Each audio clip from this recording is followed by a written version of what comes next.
body.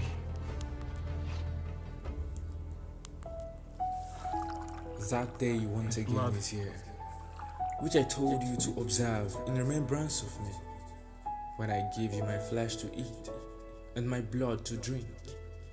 But have you been what I expected of you, dear? I remember when I volunteered to sacrifice myself, because I never wanted you to perish. I took on the form of my own creation to save my creation, when I could have erased all and started anew. I left my seat in the right hand of the Father to dwell in the midst of unclean men, not as an excursion, but for your exaltation. Those who lay down palm fronds and clothes calling me Hosanna voted against me in the election with the criminal, not for my deeds, but for your sins.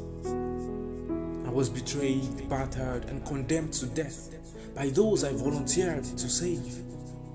To the cross I was nailed, with nails 8 inches long, all for your salvation, not mine.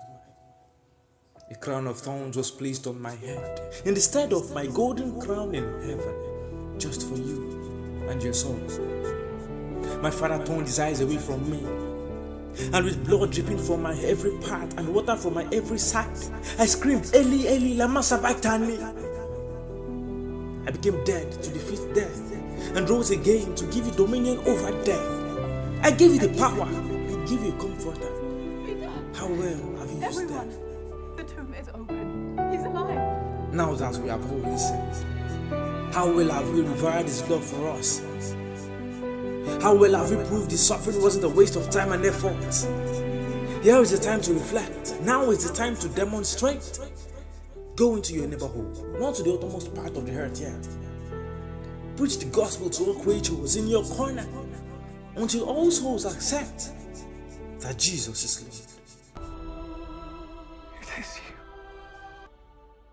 Blessed are those who have not seen me, and yet have